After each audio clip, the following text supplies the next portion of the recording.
Item ಯಾವುದೇ ಇರಲಿ try ಮಾಡಿ ಆಚಿ ಚಿಕನ್ ಮಸಾಲಾ. ಕಲಬುರಗಿಯಲ್ಲಿ ಹೆಚ್ಚಾಗಿದೆ ಬೀದಿ ನಾಯಿಗಳ ಹಾವಳಿ. ದೇವಿನಗರ ಬಡಾವಣೆಯಲ್ಲಿ 5 ಮಕ್ಕಳಿಗೆ ನಾಯಿ ಕಡಿತ ಆಗಿದೆ. ಮನೆಯ ಮುಂದೆ ಆಟ ಆಡ್ತಾ ಇದ್ದಂತಹ ಮಕ್ಕಳ ಮೇಲೆ ನಾಯಿಗಳು ದಾಳಿಯನ್ನ ಮಾಡಿವೆ. ನಾಯಿಯ ದಾಳಿಗೆ ಕಣ್ಣು, ಕಿವಿ, ಎದೆ ಭಾಗಗಳಿಗೆ ಗಾಯವಾಗಿದೆ. ಗಾಯಗೊಂಡ ಮಕ್ಕಳನ್ನ ಜಿಮ್ಸ್ ಆಸ್ಪತ್ರೆಗೆ ದಾಖಲು ಮಾಡಲಾಗಿದೆ. ಬೀದಿ ನಾಯಿಗಳ ಹಾವಳಿಯನ್ನ ತಡೆಯುವಂತೆ ಆಗ್ರಹಿಸಲಾಗ್ತಾ ಇದ್ರೂ ಕೂಡ ಕ್ಯಾರೆ ಅಂತ ಇಲ್ಲ ಪಾಲಿಕೆ ಅಧಿಕಾರಿಗಳು. ಪಾಲಿಕೆ ಅಧಿಕಾರಿಗಳಿಗೆ ಎಷ್ಟೇ ಹೇಳಿದ್ರೂ ಕೂಡ ಕಿವಿಗೊಡ್ತಾ ಇಲ್ಲ. ಸಣ್ಣ ಪುಟ್ಟ ಮಕ್ಕಳು ಮನೆ ಮುಂದೆ ಆಟ ಆಡ್ತಾ ಇರ್ತಾರೆ, ಎಲ್ಲೋ ಹೋಗಿರೋದಿಲ್ಲ.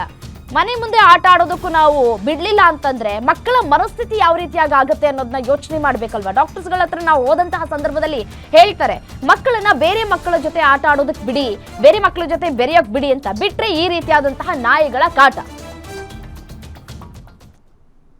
ಅಲ್ಲಿ ಕೇರ್ಯಾಗ 7-8 ಹುಡುಗರಿಗೆ ಮಾಡ್ಯಾವ್ರಿ. ನಮ್ಮ ಹುಡುಗಿಗೆ ಜಾಸ್ತಿ ಹತ್ತದ್ರಿ. ಹುಡುಗರಿಗೆ ಕೈಗೆ, ಕಾಲಿಗೆ, ಬೆನ್ನಿಗೆ ಈ ಥರ ಕಚ್ಚಿದ್ರಿ. ನಮ್ಮ ಹುಡುಗಿಗೆ ಮೆಲೆಕ್ ಹಾಕಿ ಮುತ್ತಿಗೆ ಹಿಡಿದು ಬಿಟ್ಟದ್ರಿ. ಗೊತ್ತಾ, ಈ ಜಸ್ಟ್ ನಾ ಒಳಗೆ ಹೋಗಿನ್ರಿ. ಹುಡುಗಿ ಒಳಗಿದ್ದಿನತೆ ಒಳಗೆ ಕೂತದ್ರಿ. ನಾ ಹೊರಗೆ ಬಿದ್ದಿನತೆ ಆಕೆ ಒಳಗೆ ಬರ್ಲಿಕ್ಕೆ ಹೇಳಿ ನಾ ಅಡುಗೆ ಮನೆಗೆ ಹೋಗಿನ್ರಿ. ಅದು ಹೊರಗೆ ಬಂದದ್ರಿ. ಬರೋ ತಕ್ಷಣ ಅದು ಅಟ್ಯಾಕೆ ಮಾಡಿಬಿಟ್ಟದ್ರಿ. ಡಾಕ್ಟರ್ ಹೇಳ್ಯಾರಿ ಕಮ್ಮಿ ಆಗ್ತದತ್ತೆ, ಇಂಜೆಕ್ಷನ್ ಕೊಟ್ಟಾರಿ. ರೋಡ್ ಮ್ಯಾಗ ರೀ.